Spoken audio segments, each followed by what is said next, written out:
It's the lifeblood of any business. How can you get them a consistent flow of quality inquiries? If they want to take over the world, where do you start? I'm hungry for getting you more business and getting you a return on investment. The rank and rent business model. You're probably the most famous in the world. Well, why don't we just generate you the leads that makes you the profit? It's an absolute no-brainer for the customers, but it's risky on our behalf. Best investment you can do is in digital assets. They're very good at what they do. That don't mean they're good at marketing. Let them go and do what they're good at. Stay in your lane, yeah. So how much is a horse, beeping session? Cost you £1 million.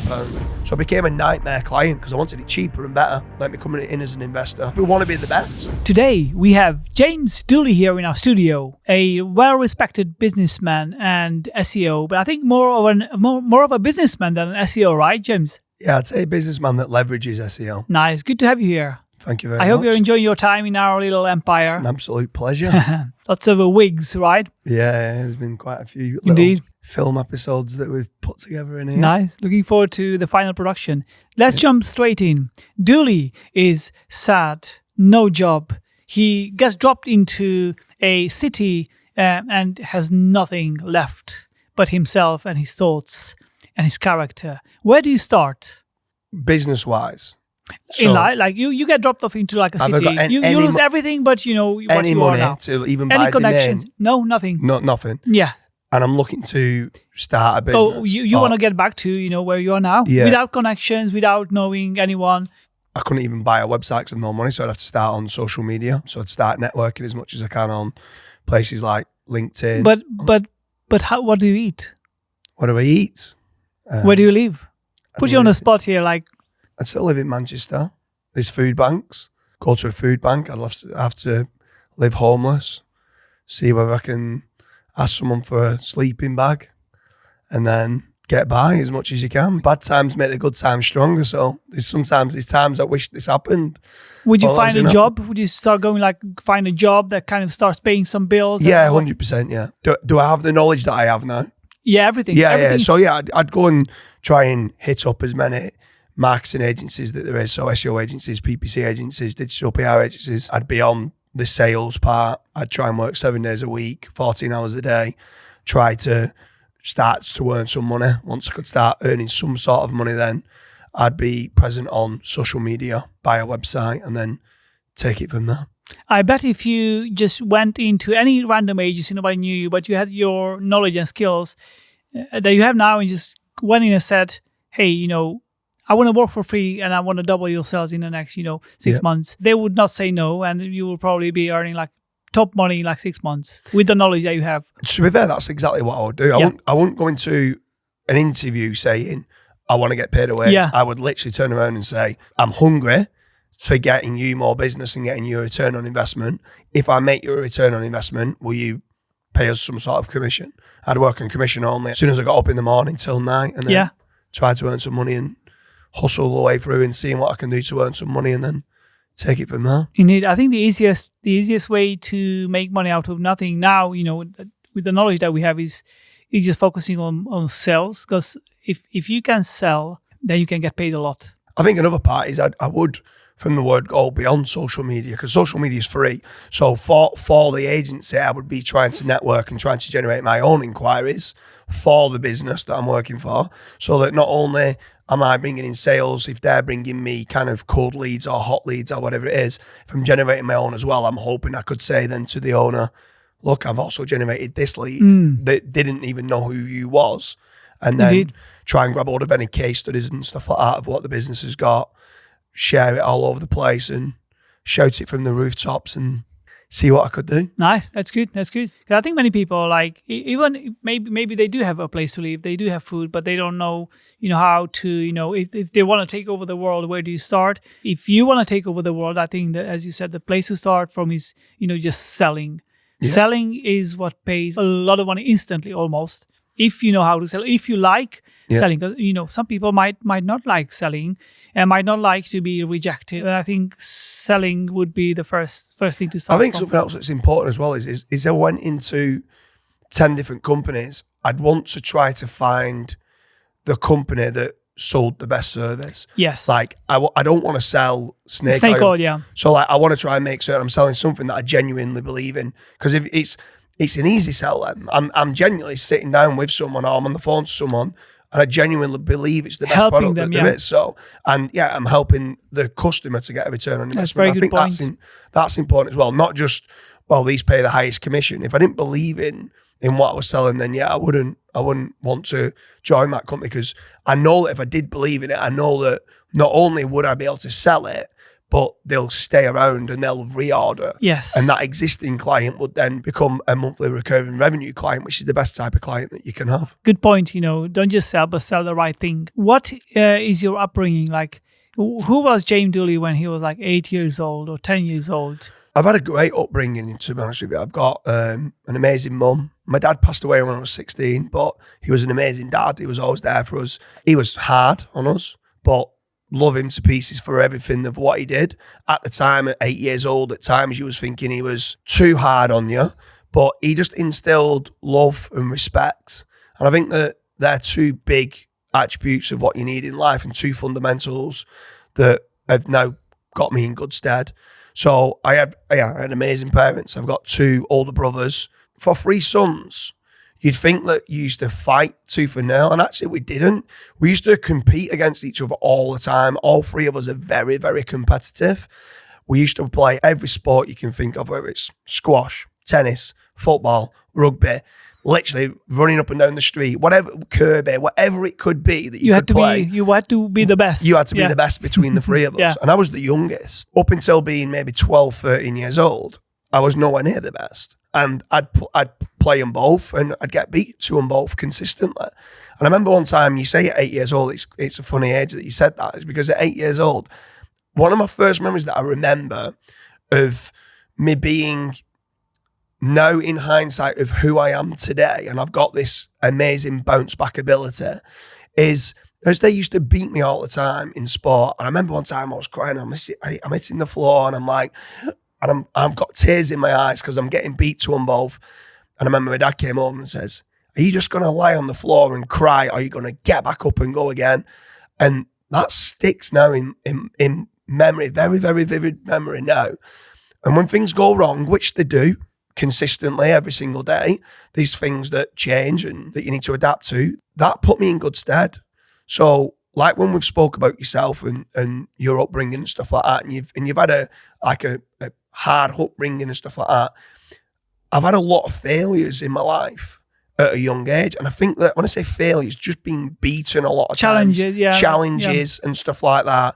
And I do feel that sport, and I do feel that like challenges consistently makes you a much better and stronger person. Like I do worry sometimes for the younger generation of today, where they're sat on their iPads inside, and I want to make certain for my kids that they're going to be out, that they're going to be playing tennis, that they are going to be the best version of themselves, and going outside, having the fresh air and having these challenges, because that's what I feel put me in good stead. 100%. As you said, sports. So I just remembered, from I think the age of 10 until like 13, the way I spent my summers was on the side of the road wrestling. I know there was a neighbor guy who was like obsessed with wrestling. He was the same age as I was, and he was like bigger, like twice my size, but we were like wrestling all day. Sports is so powerful in life and in business and everything. It's amazing that you mentioned sports. Fitness and activity is huge, like for health reasons as well.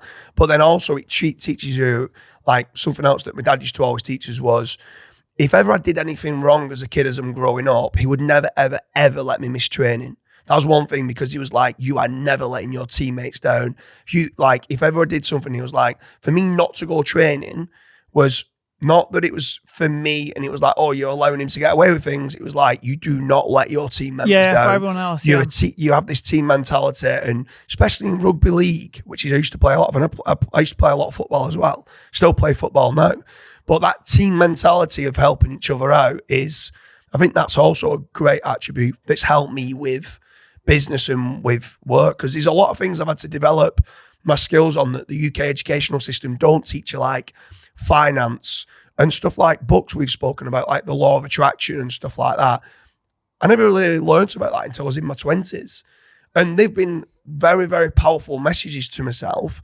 But I feel like at my roots, from the playing the sport and being beaten and having this bounce back ability. That's what's kind of made me who I am today. Amazing. That's allowed me to scale. You mentioned the feeling, responsible for the team. Yeah. I'm with you, because if there are days when I'm a bit, lazier than on other days, and I feel like I let myself down, but then I feel like the worst feeling is when I feel, I let my team down. I know we have the wages to cover and we have everything. And if I'm not really going for it, I feel guilty. If I let myself down, it's fine. It's okay. But when you feel like you let somebody else down by not doing the right things at the right time, it's the worst feeling in the world.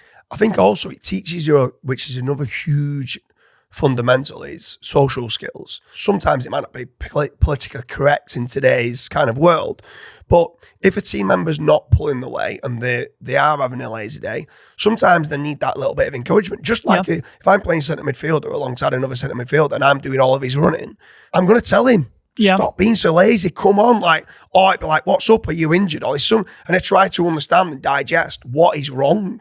Because they might have problems at home or something. Yeah. Like within the workplace now I'm talking about, so you can try and remotivate them and help them out and stuff like that. And sometimes it's not having a go. You just want to understand what the problem is. And if it is just they're having a bit of the nutrition's not quite right or something like that. So we just bought little things like fruit bowls and lots of water in the office and stuff like that to make certain that the nutrition is good and that they're hydrated and stuff like that. And I always feel it's come from the backbone of sport and being able to socialise with others, to physically say and look at them in the eye and say, what's wrong? Yeah. And sometimes not having those social skills can hold a lot of people back. Playing on iPad all day versus playing football on the field with team members who, when you accidentally bump into each other and you hit each other like accidentally, and then you have to, let go and apologize for that person. You don't develop those skills on the iPads. Yeah. Let's get into, SEO and more, kind of technical stuff. So let's say you had to start from like scratch again, getting back to there, but there was no SEO and there was no online, there was no like SEO or like digital marketing. What type of business would you start in order to, make a good living? I love having a team around me. I love being like a project manager. Prior to me doing SEO, I was a project manager. So I would probably start and be an entrepreneur within a company. So instead of me, I've not got the money, so I'm going to now join, almost like what we said with regards to the SEO agency that you're going to work for to do sales. I would join a construction company, or I'd look around and just see who's doing well financially and who's got a decent brand with like nice vans on the road or nice newsletters if there's no SEO, and try and find someone that I feel that I've got a good business around them, join that business, be a great team member, make certain that all my other team members around me like to play with that footballer, so to speak, but like to work alongside me. And with the work ethic that I have, I know that the cream rises to the top. Yeah. That I know that in time I'd be able to motivate other team members to grow that business. And then the CEO would reward me indirectly, because if he's a CEO and he's a clever businessman, you look after your A players. It might be further down the line, I might decide to help develop an extra team and say, is there any chance I could have some shares in this extra team or something? But I'd start out being an entrepreneur and just work my way up, find my way and see what works best, whether that's a roofing company, a plumbing company, an electrician company, whatever it is. If it's not SEO, you'll find a way very quickly, and I'm willing to learn and adapt of whatever attributes and lessons that I need to learn. You learn on the job. You learn from others around you as well. By the way, you would go into trade business. I made a funny post. I'm going to start providing plumbing training because SEO is dead. You know, that like the almost like the sarcastic post, like SEO is dead. Yeah. Now I've launched my own course, but it's not an SEO course. It's a plumbing course because SEOs will become plumbers. Also, I would find a way, if the whole internet went down, so there's no social media, there's no SEO and stuff like that. If there's still people that need trades, or if there's still people that need to order something and they're not ordering it online, they'll be still needing a roof repair. They're still needing someone to clean the carpet. They'll be still needing a cladding company or a window fitting company, or if they're locked out the car, they still need a locksmith. They're not searching on the internet. How do they then find? If it means that I have to get better at graphic design, I'd find a graphic designer and do leaflet drops.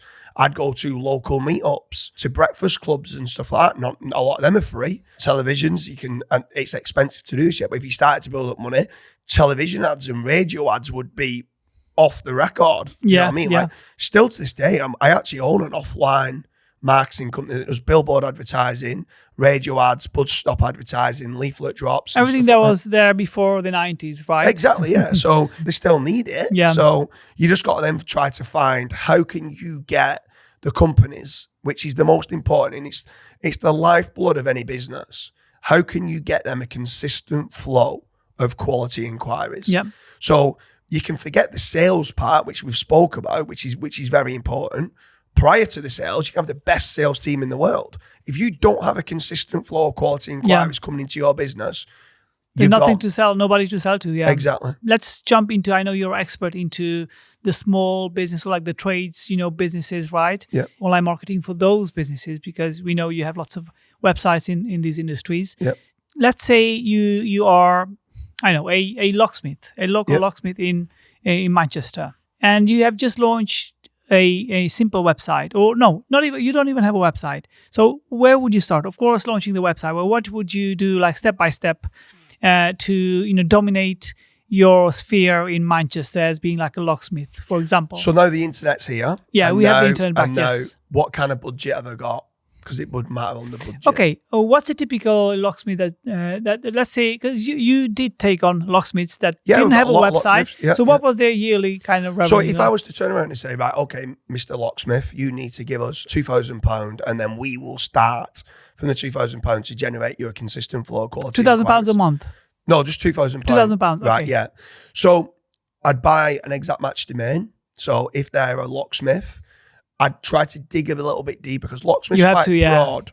So I would try to say, are you an emergency locksmith? Or are you, like, what other USP have you got? Are you a 24/7 locksmith or an emergency locksmith? Or is it specifically for vehicles? So you're a vehicle locksmith, or is it for like the house and stuff like that, or specifically like even like office locksmiths? Some of them are typing in. I'd probably start with emergency locksmith. So I tried to get emergency locksmith manchester.co.uk.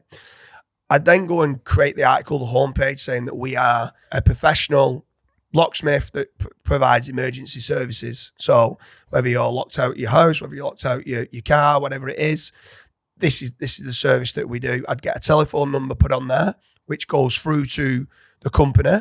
So because with it being an emergency, they don't normally want to fill in an inquiry. They normally want to ring up.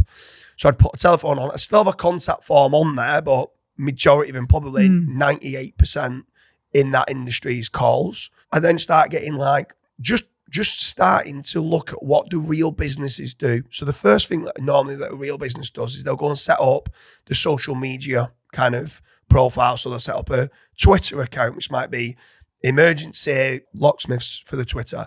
I try and set up a LinkedIn profile, Facebook profile, a Pinterest profile, and I try and set them up and have them on the site, and I try and be active on those. I try and follow other locksmiths.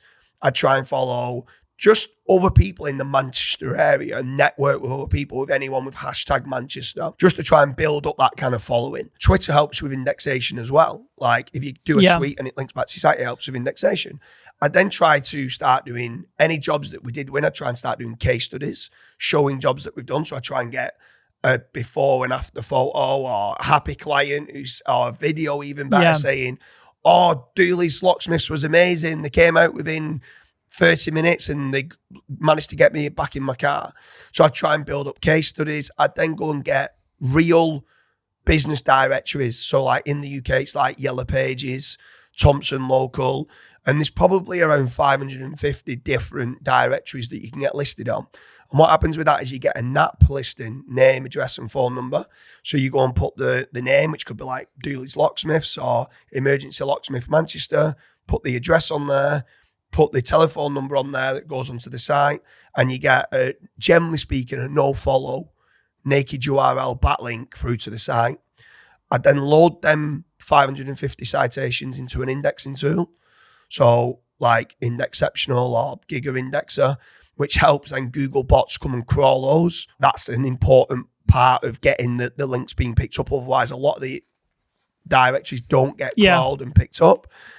And then actually just by doing the citations can normally mean that you can rank for the exact match domain, unless it's a really competitive, like you're going after like Payday Loans, or even Payday Loans Manchester is still quite competitive, or Payday Loans London. From there then, I'm still only maybe £300-400 into the budget. I'd go to like Manchester Evening News and reach out to them saying just some jobs are what we've done in the Manchester area, and try and do on a much smaller level like what you're doing to try and get earn some sort of backlinks. Manchester locksmith saves dog from dying in the car. Exactly. The heat wave. Yeah, exactly. Well, exactly that. There's stuff like that that we're trying to get as much exposure as we can.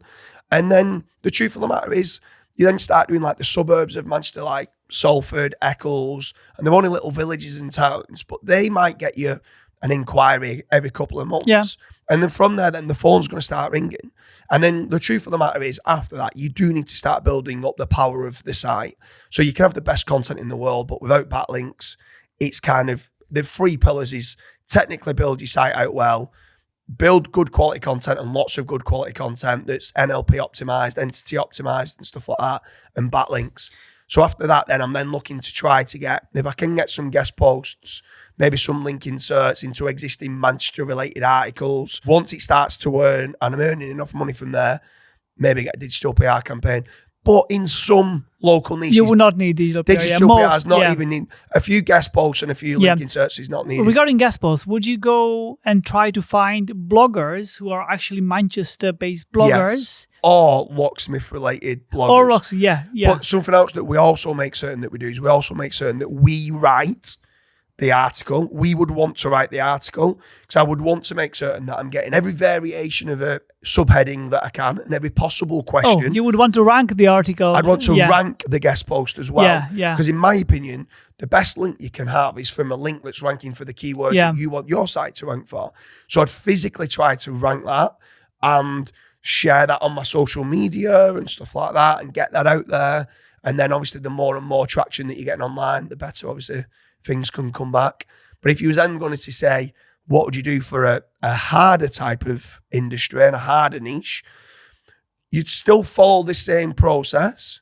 You might need more blog articles and more subtopic articles on your site, which is called topical authority. Then you might need a digital PR campaign. So then it might be, Fery, look, I've got 6,000 to spend now. Let's go and get me a decent campaign. It has to be related to the niche and it has to be related to the area, ideally, one or the other. And then you then go and work your magic and you'll get us hopefully 10. I'm not bothered if it's do follow, I'm not bothered if it's no follow. The really high DR sites, they move the needle, you get one of them. And in the more competitive markets, they are needed in local as well. So it certainly is needed in competitive for the locksmiths, like maybe a regional would not be viable with digital PR, but I think for locksmiths, I just had an idea. Maybe somebody can do this. If you have a locksmith client, you can do expert commentary type of locksmith, your national story, saying Manchester locksmith experts reveal 5 things that prevent burglars from breaking your locks. Yeah. And 5 things that you can do. And then, the types of locks that you can buy. So that can be a campaign. And I can tell this would, because burglaries and, crime is like a hot topic in news. So you could just do, locksmith experts reveal 3 things that you are doing that will, enable burglars to easily break in, and the things that you can do about it. Boom, 10 links instantly. Express, Daily Mail, all of them will cover it. The funny part of where your ideation comes in, we actually do quite a lot of ideation when we're choosing industries, because we try to find, where can we find an angle? We're always looking for trending topics. So like one of our fastest growing niches was, we do quite a lot of cladding, right? Oh, wow. But actually for a lot of the cladding that you do, there wasn't fire resistant. And there's been 1 or 2 issues in the UK where a full block of flats has gone up on fire and stuff. That's great. So that's hit all the local news and stuff like that. These jobs have been installed from 20, 30 years ago. But now there's a lot of coatings and stuff that you can do to put on the cladding. And we're in that, it's that industry. It's not the cladding industry, the cladding coatings industry, which makes it fire retardant and fire resistant. And then from there, then you can do these spin-off articles. The block of flats can't get insurance unless they've got this now being done. So there's a lot of angles with there that we can do as blog posts and then come and pitch those ideas to yourself. And then you go and do a spin-off of this that you can do. We're in quite a lot of other industries to do with like activity or building playgrounds, sports pitches, activity trails. And there's so much from there that you can spin off with regards to how the younger generation now are less active than they've ever been in the UK because of technology. And what areas in the UK are the least active and stuff like that, and get some stats and data and stuff on there that you might be able to kind of put, and then that can get you naturally earn you some backlinks for products and stuff like that. Yeah, that works well. Yeah. Would you do like a multiple website approach for like local businesses? I know I was a big fan when I was like doing like SEO for my websites and for clients. I was always a big fan of like multi-site approach where you just want to go and dominate, half of the top page. So at one point I had, I think 5 tax calculators, and for every search term there was like 20,000 after tax, 50,000 after tax. I literally dominated feature snippet number 1, number 2, number 4, and number 5. So I was dominating page 1. It was so good. With different websites. Different websites, yeah. Different websites, different layouts of the websites, even different, kind of types of calculations. So some options were available on this website, but the other options were available on the other website, like, pension calculation. The other one had like the student loan calculation available. So to make it diverse, would you approach that for local businesses? We do that a lot. So what you start to realize is the way the customer journey, the query path kind of works is if someone's looking for someone who is the best, right? The best modifier with whatever kind of trade you come with. The term cheap is completely different, modifying a completely different type of search. Yeah, with the best, I think with the best modifier, you would probably struggle to rank as a service website, right? No, you can still rank it because what you need to do is at the end of it, you'd put company or service. So best plumbing service, best plumbing company. Yeah, you'd struggle for the best plumbing companies. But best plumbing company, you could still actually rank for. So it's not plural. It's not plural. With the plural, you would need a list. You need a list, but we also do that as well. Yeah. So once we enter a market, normally we'll do maybe 15, 20 websites. And then once we've done the 15, 20 websites and the client's paying well, we'll also come up with a plural site, which then lists our 15 sites saying, here's the best, here's the best, here's the cheapest, here's whatever that you can do. So we want to try and dominate and get the full monopoly of what does our client do? He does carpet cleaning. But we want to make certain that they are getting that inquiry for carpet cleaning, whether that's cheap carpet cleaning service or best carpet cleaning service or fastest, like call out fast carpet cleaning company and stuff like that. Then we go down the route of being like commercial carpet cleaning, office carpet cleaning. There's so many different modifiers and different, what people could say is, well, why don't you just do that as being a different page on the site? We also do that as well. So on our commercial carpet cleaning site, we'll put office carpet cleaning and stuff, but we might also generate a website for them because we've got the process now down to a T that we can rank it and generate leads. We may as well build the different sites. What we started to realize was if you was ranking number 1 for office carpet cleaning on my website, which was commercial carpet cleaning, and number 2 result was officecarpetcleaning.co.uk. Office carpet cleaning starts to get more clicks, even though it's ranking in position number 2, because they feel like, no, this is the exact company that I want. I want someone that specializes in that. Office, more specific. So it's like if you started to go and sell guest posts and link inserts and other products at Search Intelligence, if you specifically just did digital PR and you know as digital PR, that's what they're going to come to you for. Yeah. If someone then starts going, oh, you want to go to Fery for guest posts, it's like, I'm not as an expert in digital PR. It'd be difficult for you to also try to start rebrands to settle guest posts and stuff. And yeah, very true. And that's why we are not selling anything else, right? That's why we stay in the lane of digital PR. Which is why you've become the market leader in digital PR, because you focus, you put all your systems and processes into being the best at what you can be in that service and in that niche. And now you've risen to the top because of that. And I think it would be, if you ever came to me and says, do you think I should also start selling X, Y, and Z? I'd say, no, it's not part of what your brand is. It's not who you are and what you've sold to your customer base. Or if ever, let's say you did come to me as a client and let's say you just did want to sell other services, I would create micro brands. I wouldn't put it underneath the search intelligence. I'd do a guestposting.co.uk website or whatever it is that then just goes, we just do guest posting on that site. It will be a different brand, as you said, different kind of identity. And it's worked really well. It's not just local sites that we've managed to build out for businesses. Any business that needs a consistent flow of quality inquiries, which is nearly every single business there is in the world, including yourself, let's say, that you need a consistent flow of quality inquiries. You want a consistent flow of new customers coming through on your mailbox saying, hi, Fery, I'm looking for a digital PR campaign. But that exact model can be then used for, hi, James, I'm looking for a new playground. Or, hi, John, I'm looking for a new shower room in our gym. Hi, Malcolm, I'm looking to have my roof fixed. Do you know what I mean? They all need this consistent flow of quality inquiries. The truth of the matter is they're very good at what they do, which is maybe fixing roofing. That doesn't mean they're good at marketing. And they might be the best offline tradesman that there is, or anybody offline could be the best company in the world.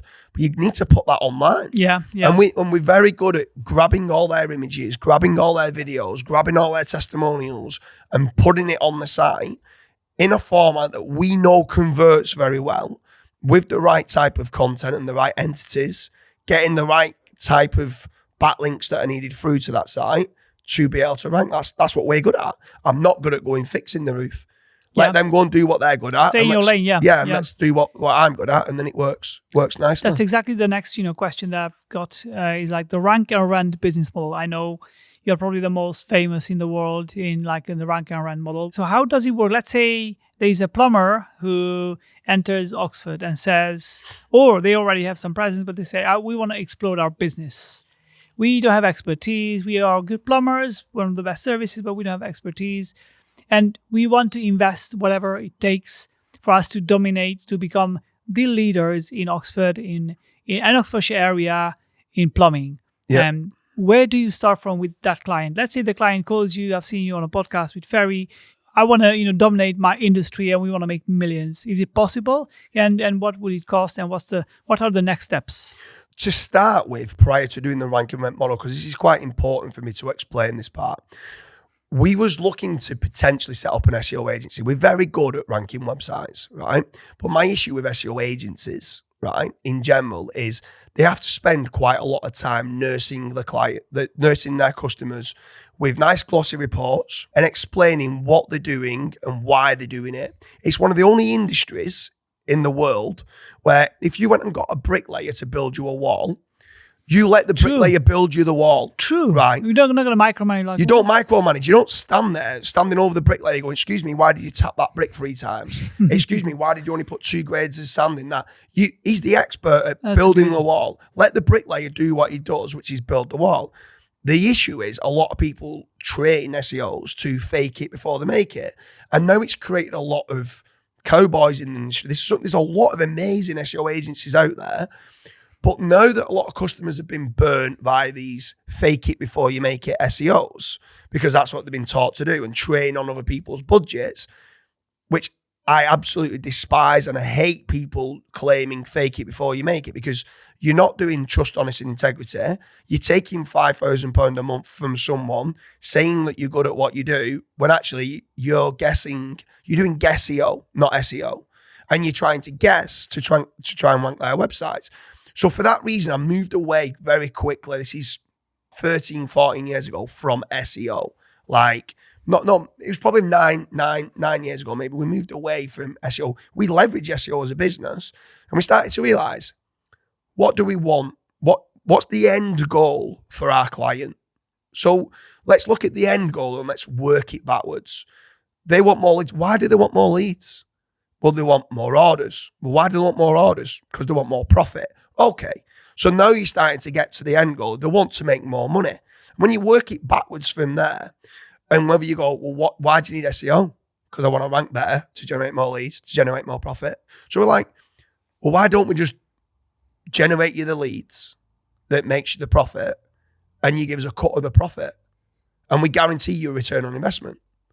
And nobody else does this, right? Because what everybody else does is everybody chases SEO rankings and PPC, and everybody else chases doing lead generation, but on a pay-per-lead model. Whether that lead converts or doesn't convert, they charge them per lead. And what started to happen was we initially was going to move into the lead generation model, doing a pay-per-lead model. But the issue was, again, you're dealing with customers that are consistently ringing you up saying, excuse me, I wasn't able to get hold of that lead, so I'm not paying for it. Excuse me, an inquiry just came through and it says Donald Duck or Mickey Mouse, I'm not paying for it. This happens online. Like, you get competitors filling in your forms to check who's going to ring and stuff like that.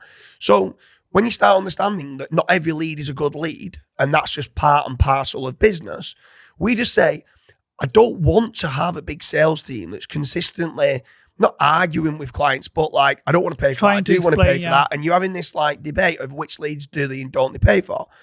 Why don't we just do what we're good at, which is rank the websites, which getting them the right type of leads, and get paid on the back end. So, right? So kind of almost like undercut that need for client management, while still achieving the same results at the end. So we don't need it actually saves us money on staffing to not having to argue about whether it's an actual lead or not a lead. Create a report. It completely de-risks it for the clients, but we're very selective with who we work with. Like, a lot of these companies come to you and go, I want your lead generation service on a back end. And I'm like, excuse me, who are you?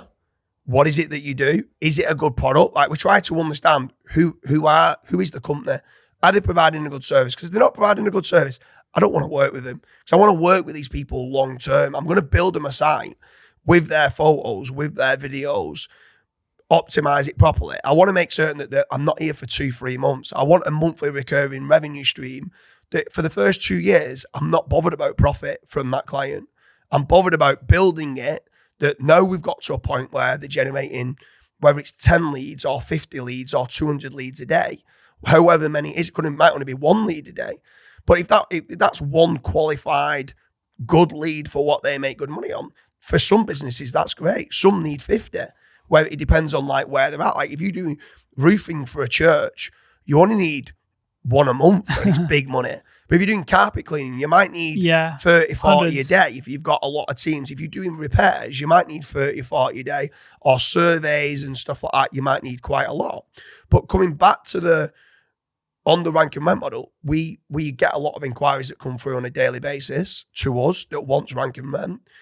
They have to go through a vetting process to see whether, are these going to work our leads well? Because if they don't ring them for 48 hours, if someone went and fills in a form with you and you're paying PPC for digital PR and you don't get back in touch with them for 48 hours, number cold. 2, 3 and 4 result who they've clicked on and filled in with them, and they come back and say, we're £7,000 for a digital PR campaign, and they get on a call and they go, yeah, let's go with it. By the time you even rang them, they might have placed an order with somebody else. Do you track this? So do you track the time that they get back to leads, or do we try to. The truth of the matter is, we're in that many industries now. It's difficult for us to track. We start by allowing multiple companies in the website. So if someone comes to us and we go, look, no disrespect, but we don't know whether you're good at converting or not. If you want us to build a carpet cleaning website out, we can do, but we might have multiple people in the site. And whoever converts the best at that point, we can then start dealing more with. If you think that you can convert these leads and you're good at what you do, you'll be able to convert them. And then if you do, we can set this back-end model up. So we kind of run it that way. And like I said, it's an absolute no-brainer for the customers. Yeah. But it's risky on our behalf. So we've got to choose the right clients. It's not like they're choosing the right lead generator. We've got to choose the right company that can convert the leads, that they can make good profit, and then give us a percentage. Would it be worth for you to set up a role at the company that's got one job, and that is every day use like a random email address that you set up for them, submit a form, and then have like a system where you track the time of reply for every inquiry. And you go through the hundreds of websites that you have. The person would fill out the form on the website, but also they would call the company and see whether they respond, what time it takes to respond to the phone call, to just make sure you optimize the responses of your clients to the leads that you generate. Would that be something that you would would that be overkill? It's exactly something that we did about 3 years ago. So we used to do what's the name of it, where someone goes into a shop and it's like gold shopping. Gold shopping or something like that. But you're a fake shop and you go in and you're seeing what customer service that you get. So we was doing that. But the truth of the matter is as well, Fery, right, is the reason why we had multiple people in there is that, let's say I came to you and said, I can generate you some leads for digital PR. And let's just say I went to John's digital PR agency there. And you says, I can give you 5% commission of every job that you do, right? And John's digital PR says, I'll pay you 20% of whatever you do. And let's say we did just do a call to each of them and you both responded pretty quickly. It still doesn't mean that John's digital PR is better than you. Or let's say you didn't respond for an hour and John responded within 30 seconds. If his product is not good enough long term, he's not going to sell much of it. If he's not got the cases and stuff like that, I'd prefer to have 5% of someone that wins a lot of work than 20% of someone that doesn't. Yeah. The truth of the matter is, when we had 5 companies in, which normally is for around 3 to 6 months, we might even add more than 5 in as well for a certain industry, the cream rises to the top. We allow real companies to decide which one of the 5 they want to use. Like, it's not up to me to decide, or one of my mystery shopper.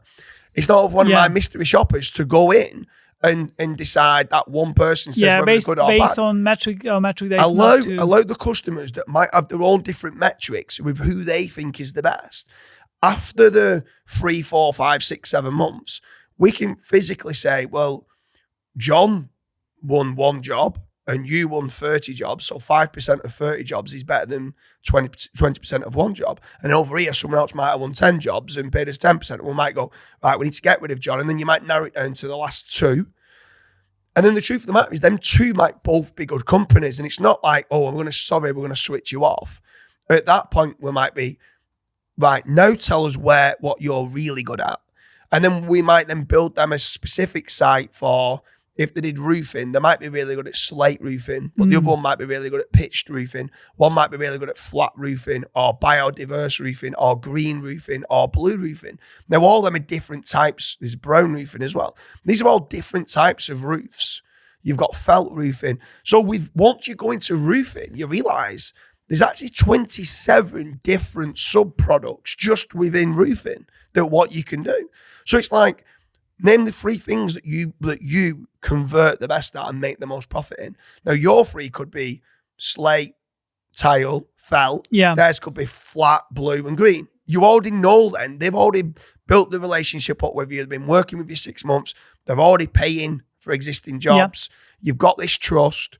And do you know what? Like, a lot of the time we get invited, our sales team get invited on all the Christmas do's for all the clients. We can't actually go to them all, to be fair, like, but we do a good job. And I think another big part is of doing a good job. And obviously, because we're guaranteeing them a return on investment, the customers don't leave because it's no risk to them at all. But having happy customers means you've got happy staff. And having happy staff means that they're motivated to drive to want to do more.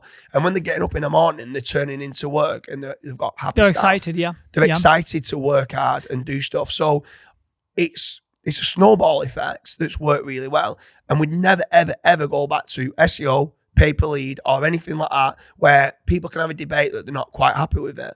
The only time someone's ringing normally is because they're going, we've got this new product. we've got this new product. And as we've got this new product, we want you to promote it. That's generally the only phone call. Too many leads is actually has been a problem. But because there's certain customers where they'll come to us and they'll say, look, we've gone from 2 vans to 10 vans on the road, but I'm having a lot of stress in dealing with 10 vans on the road. And I was like, look, we've never told you to go to 10 vans on the road. We're just providing you with the leads. What we would say is, if you don't want 10 vans on the road, there's one way of you leveling out, not having 10 vans on the road, which is upping your prices, make more profit. Yeah. We get more kickbacks anyway. So up your prices until it's at a point where you might be winning slightly less work, which is what you want, is what you're telling me. Less work for more money. Less work for more money. So you might only want 4 or 5 vans on the road. That's absolutely fine. You're doing it at a higher ticket margin. We're getting paid on a higher ticket margin. We're happy. You're happy. I don't want you to be stressed running 30 vans on the road. And the clients are happier because they have more capacity. Exactly. So when you said you add 5 clients on a website, is it the same number and then you just switch the numbers behind? How do you decide which client gets the call at any point in time? So what happens is when it's in the testing phase and there's 5 companies in, we don't have a telephone number on those sites. Oh. Like we just won't put a telephone number on, we'll just have the contact form. And when they're filling in the contact form, it specifically says there for GDPR reasons that this inquiry is going to be sent to 5 companies, and then links in the privacy policy, and it shows the 5 companies that it's going to. Okay. So they know, and actually, do you know what? Majority of the customers you find that they're happy with it because then they get 5 they get like a competitive, quote. So they're kind of going to get 5 quotes to compare against each other, and then from there, then we'll know which one of the 5 is going to win the job if the job goes ahead, because one will go, oh, we lost it to ABC again. Oh, we lost it to XYZ again. And when someone keeps losing the jobs all the time, you're starting to go, well, all these different customers keep saying that ABC's better than you. Yeah. And then when the cream rises to the top, we start to realize that they might be really nice on the phone, they might have nice letterhead, and they might have a nice website. But the service is not as good. The sales team, or there's something that's not quite right for us to provide them with the leads. So what is your vision with this business, with the rank and rent? And also, do you also like diversify your income stream? I presume the bulk of your kind of income comes from that, like the rank and rent model. But do you also diversify into like some other businesses that generate some extra kind of revenue? So the vision for the rank and rents is I'm going to continue to grow it. I absolutely love what I do. This team love what I do. I don't need to grow it. I don't need to keep wanting to evolve and innovate and keep looking to go forward. But for my team, I do. And that's very important.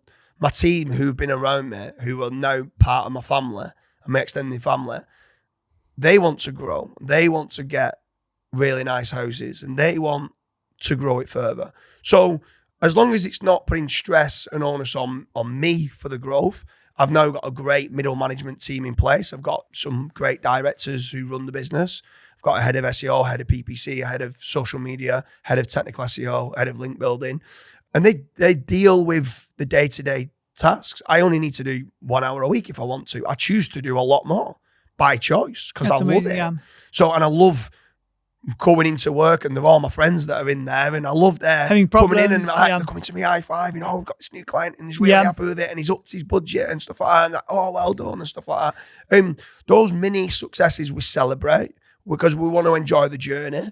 And I love the journey. These customers are getting a lot out of us. My team are getting a lot out of having happy customers.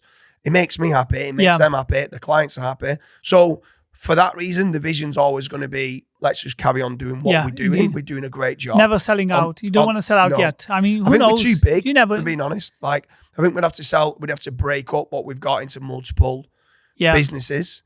To make it make sense to actually sell some of it. I feel like a lot of the people ahead of the markets now could probably go off and do their own thing, but they work because they love it and they love working with myself and they know they've got full support from me and stuff like that. That if I did try to sell, I think it would break up the business. And I think by breaking up the business, it'd be a risky sale for someone. Normally they want an earn out. And for that reason, I'll just internal sell to the team and let them keep earning more money. Yeah, that's the vision. But with regards to others, everything that's an expense, so everything that we start to spend a lot of money on, we're spending £80,000 a month with Searcheroo. You know Carl Hudson well. So Carl had a business partner called Tom Phillips. So I was like, I need you to improve the quality of these links. I'm not happy with the links, but I also need them at a cheaper price. So I became a nightmare client because I wanted it cheaper and better.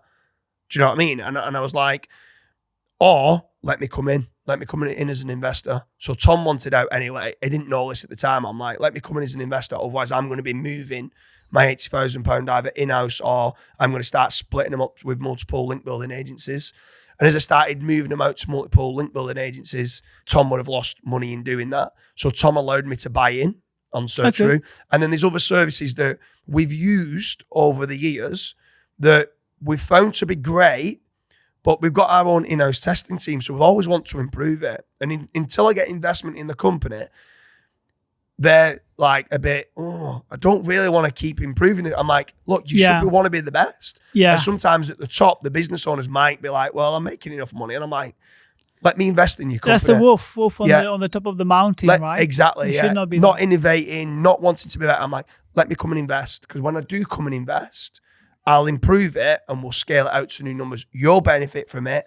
I'll benefit from it more. I can leverage the team then for my own stuff. So for my own stuff, I'm getting it a little bit cheaper, but that quality is so much higher. Yeah. So we do look to invest in other verticals that's kind of, I always call shouldering niches that complement what we do on the rank and rent model. Do you invest in other companies that are not related to digital that, generate cash flow regardless whether they do digital marketing or not, almost like a brick and mortar, like businesses? I've got some. One barbershop. I've got a hair salon. I've got a couple of properties that we rent out and stuff. Do you rent out the seats in the barbershops? So my chartered accountant sometimes comes up with like, oh, there's a shop here. Oh, there's a barbershop here. Oh, there's a hair salon here. So the two guys that run the barbershop, we know well. They rent out the seats. They just pay us quite a high wage. So we end up making about 15% yield, which is good for rental. Commercial rental's a lot better than residential. Residential on a house and renting out, you might only make 7%, 6%, something like that. Residential rentals, you also need to be, if the boiler's broken or there's a leak, you need to fix it. Yeah. On commercial, if there's a problem, the tenant has to deal with it. I had to install this sauna here, and if it breaks, it's my responsibility. It's your responsibility, yeah. So for commercial properties, it's much better. I always try any business that we acquire or we invest into, if they are renting the property, one of the first things I try to do is go to the person who owns it to try and buy that property. I'd like to buy the property that the business is running out of. So did you buy the barbershop? Just bought the bar. Completely bought it out. Okay, so you bought the building. You don't lease. You don't lease. So we bought the whole building. It's got upstairs and downstairs. It's got a training academy upstairs for hairdressers, and downstairs is the barbershop. The guys that do the best upstairs in the hair barber and the training and stuff like that, they get a seat for 2 months downstairs completely for free. They're hoping that they start liking them and they might stay and work within the barbershop. The best investment you can do is in digital assets. You can make 40, 50% plus in digital asset investment. As opposed to, why would I then want to want to do a house and rent it out for 7%, even the barbershop at 15%? But sometimes I do like taking some of my digital I think offline. And you have also like the value of the investment also grows just magically in time. Digital real estate grows in value generally. Yeah. If you've got find the right industry, normally with age, they mature a lot more. And that starts to grow in value, the more case studies that you have and stuff like that. So, and you de-risk as well, because if you go in different niches and you have, as you said, you have like 800 websites, and even if a few hundreds, would fail, you will still have, it was a de-risk business where the others still produce and grow in value. Yeah. So we, instead of just being the assets, like for the rank and rents, we also we're consistently buying into companies that we feel are doing well for the industry. Like, wow, you've got an amazing product. Your profit margin might not be great yet, but you're doing the right things. And I think a lot of people, they give up too soon in this industry. So it's always, or majority of the time, it's the hockey stick approach. You're not even growing. Your revenue might be growing. You're reinvesting every penny, reinvesting it. So your profit margin at the end of the year, you're going from 1 million to 2 million to 3 million to 4 million. Profit margin, zero. Same. Yeah, we are like that. It just goes back into the business to grow the business. And then it gets to a point then where it's like, no, we're ready. And then it's the hockey stick approach. Let's stop everything a little bit. Let's catch a breath and then get some money accumulated. And then go again. Yeah, exactly. Right? Yesterday, I found out about a business model that I was not expecting to exist. And that business model is called, horse pimping. Can you tell me more about, horses? We know, like, you have, like, I think 14 horses. Yeah. But also, what kind of the horse pimping concept means. As a family, we love horse racing. As we grew up, that would be one thing that we'd go and attend the horse racing events. So one thing that I always said when I was younger, that I'd love us as a family to own a racehorse. We've had a good few years in business and stuff, so I decided to buy a couple of horses. Is it a family investment? Like the whole family puts money together? I put the money into it. The family all own it, kind of thing. Yeah. It's like come over to a bar for like a barbecue. Yeah, like you own the barbecue, the whole family enjoys exactly it. That. Yeah. So we bought a couple. We had a few winners. I then started going to tatter stalls in Newmarket, and there was like a horse parade sales on, and we'd go in there and they'd be like, the horse would come up for auction, and they'd be like, right, we've got a £60,000 budget on this horse, not a penny more. 60,000 is the highest we'll go to.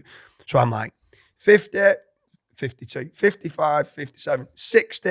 Someone goes 65, and me with my competitive edges, 70, 80. And like you'd walk out and they're like, right, you're banned. So I'm not allowed in the horse ring anymore now. Oh, so really? like Mark and David, my two brothers, they need to go in and purchase them. You're too competitive. You were just buying everything. I feel like they're beating me, and I just don't like that idea.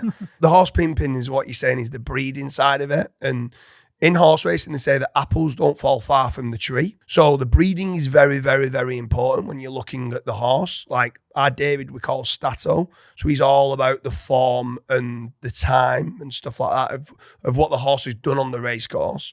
Where our Mark is all about the breeding, like who the sire is, basically who the mother and father is, and who the grandparents are and stuff like that. I'm so surprised with how much the breeding, how important that it is. It's crazy. And then from there, if you get a good sire or you get a good mare, you can breed from him. So I was saying yesterday to you that if you could get a Derby winner, the horse could be worth nearly £1 billion. Like you could get £1 million for them to reproduce, and they can do it 4 times a day.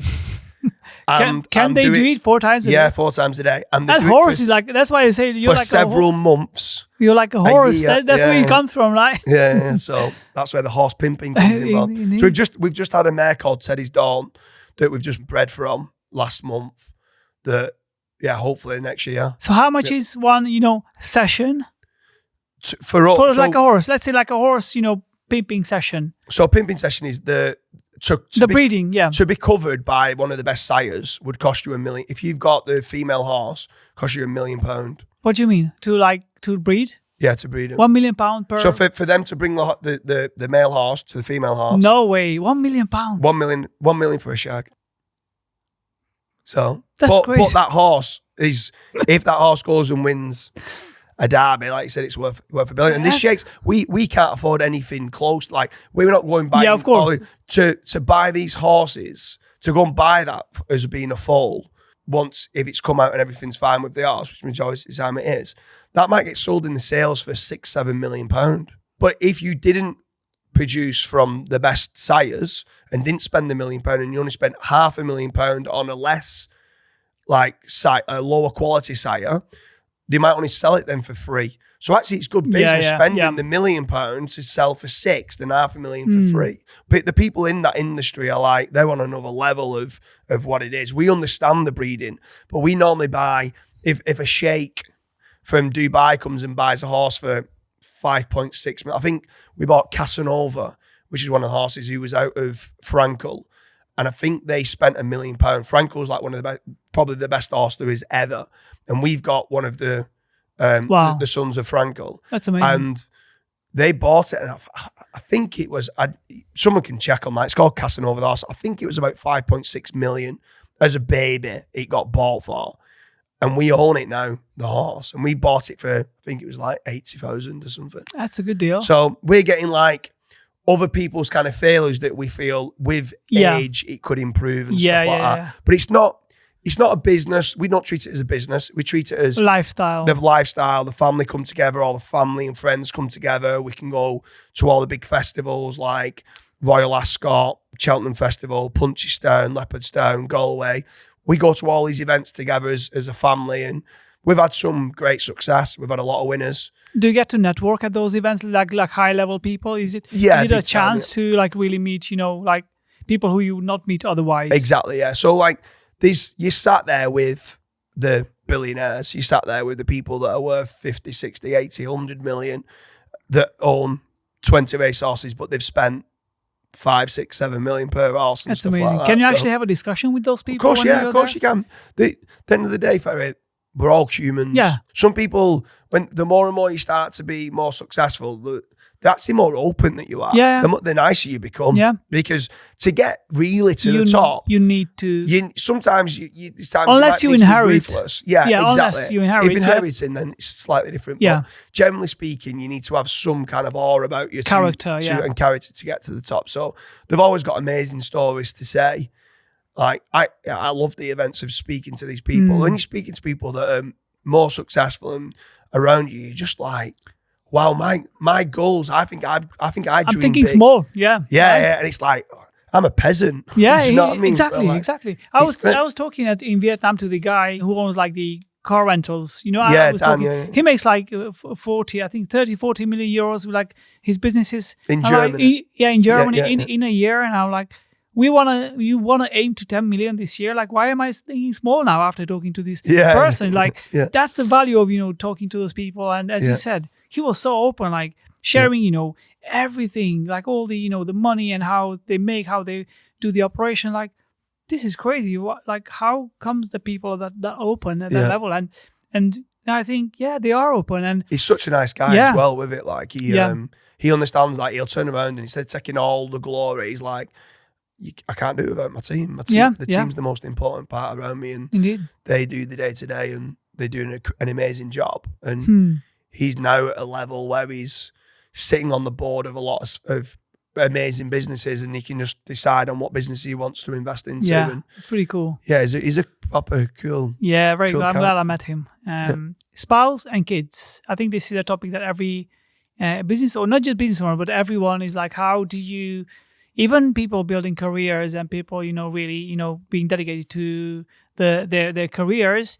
Sometimes I feel like we have to sell the vision to everyone around us, including our kids, including, our spouse, including our partners. What is your situation here? Do you have to actively, and just work on this, just handle objections with your spouse? How do you handle this? I've got an amazing wife, and they say behind every successful man is an absolutely amazing woman. That's not always the case, but like in my scenario, it is. She is the best mum I could ever ask for my kids. I've got an amazing daughter and an amazing son. That I want to be the best dad in the world. This competitive edge is now in my fatherhood. I want to be the best dad in the world. So I'm in a relatively fortunate enough position now that allows me to make certain I work when I want. So, and because I want to be a good dad, I try to make certain between 4 and 7 o'clock most days during the week, I'm like, when I come home, I'm like, right, let's get outside, because that's what I used to always do. Let's get on the park. Oh, it's raining, Mum. There's no such thing as bad weather, just inappropriate clothing. Good. And I like, get your coat on, let's get your hat on, let's get outside and let's go on the park, let's go on a bike ride, let's go and just do things together outside. So I've got that, which is most days, apart from when I'm obviously traveling or whatever, or coming to events like this or to Brighton and stuff. Weekends, I do bits of work most days. When I'm on holiday, I still do some work, but I'm mainly just working with the head of the departments, just making certain they're okay, everything's ticking along okay. They're struggling with something, I'll help them out on that. But it's kind of a well-oiled machine. Like, we've had like people like Mad Singers and stuff like that, who's amazing, like management kind of mentor to come in and just take things away, and you get to a point where you start working smarter. And we have to get Mads into our company as well. Into so he's a great guy from a consultant point of view to work smart, not hard. You need people in the business that work hard, and if I'm being honest, I still work very hard. Yeah, like it's not that I definitely don't do the 4-hour work week like what Tim Ferriss kind of preaches and stuff like that. I'm still grafting harder than ever, but she gets it. The kids get it. They get to see me a lot. They get a lot of nice perks, going on nice holidays. We've got a nice holiday home in Wales. But I want to make certain I'm a good dad as well. So in 2 weeks, we're going to Marbella with the family. And Scott, who's one of the heads and one of the directors of the company, him and his missus is coming. So me and Scott in the morning can talk a bit of shop and talk a bit about work and maybe go on a bike ride or something before they've even got up. So I can done my work before they've even got up, and then we can go on the beach and stuff like that. But we're meeting like Adam O'Hearn and Daisy that run like a large Filipino virtual assistant business. My wife gets on really well with Daisy and stuff like that. So we've got some virtual assistants with them. So he's coming over. So I try to make certain it's not a work-life balance. I call it a work-life integration. Yeah, work-life harmony. I try harmony. to integrate, but this is where I've got to be very careful with who I work with, because I've got to make certain who I work with I like, because I'm going to introduce them to my kids and my wife and my family. And I want them sometimes to come to the horse racing events and stuff like that. I'm a people person. And sometimes I don't look at the business. I look at the person who's running the business and say, can I work with them? Will they roll up their sleeves when times go bad? Because there will be times that go bad. And will we have a good time together? And that allows me then to be, I'm hoping the wife thinks I'm an amazing dad. I hope the kids think I'm an amazing dad. That's amazing. And that competitive edge, I want to be the best dad in the world. But it's competing with yourself. I want to make certain that I'm healthy and we can do things together and stuff like that. So I think it's important that you set that time for the kids, even if you are in your upward trajectory and you're in your growth and you might be nowhere near where you're dreaming to be. I think you've still got to make certain you have that give back to the switching family, off and give back time. And you've got to enjoy that journey, because we're here for a good time, not for a long time. I usually talk, when I interview someone, even on the street, when I talk to somebody, where you come from, who you are, and then where, what's that old, person of you. How are you at the age of 80? You are like 80 years old. Most of your life is gone now. How do you envisage yourself being 80 years old, from the point of, how you spend your day, but also the interaction that you have with others around you, like people around you, and how you're being looked at as Dooley, like James Dooley, who's had this life. How do you envisage yourself being at age 80? 80 years old. So 80 years old, I want to be the best grandfather you can be. So I want to make certain my kids' kids go, wow, he's the coolest grandfather that there is. I want to try and be active. I want to try and be out there. I want to try and be the best grandfather I can. I want to make certain that all the people that head up my businesses and I've left some sort of legacy behind, that their families have all been well looked after, and that they're inviting me on the weddings. So I've got loads of weddings I'm going to with all my family, integrating with all their family. Their kids are all like, your granddad is so cool and stuff like that. And I just want to live a happy life, and happiness is why we're here, and for fun. So I would say I want to be the best version of me at that age. Well, at 80 years old, I want to be the best grandfather that I can be. I want to still be have some sort of activity in some of the businesses that I have, just to make certain that the people that are running the show aren't stressed in any way, shape or form, that they're getting the right training, that they're allowing themselves to let go, not being a perfectionist, and that they're allowing them to grow, that they have the time with their family. Yeah. So, I want to make certain that they follow suit. I don't want any members of staff working 70 hours a week and being stressed. I want to make certain that they're following a similar lifestyle where they're enjoying the journey, they've got a happy customer base, and that they kind of look up to me, hopefully, and say, he changed my life. I want to be like that. That's who I want to be like. And you can build a genuine business on honest trust and integrity, that I can sleep at night when I'm 80 years old knowing that I've changed a lot of people's lives and left some sort of legacy, and I've not stiffed anyone over. That's the best legacy you want, when the more people you have saying, this person changed my life. Yeah. The more people who say that about me, the more I feel like I've fulfilled my mission in life. Modesty and humbleness. So you mentioned how you also, don't like to, it's good. We like to sometimes dress up fancy, but most of the time we are like, we are okay if we just go in like a ripped t-shirt and everything. Yeah.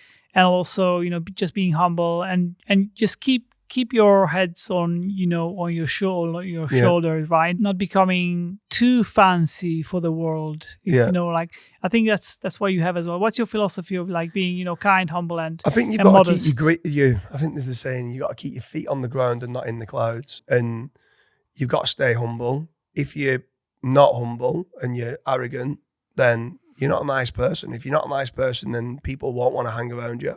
I want to have a lot of people around me in life. I'm a people person. So to be a people person, I want people to like me.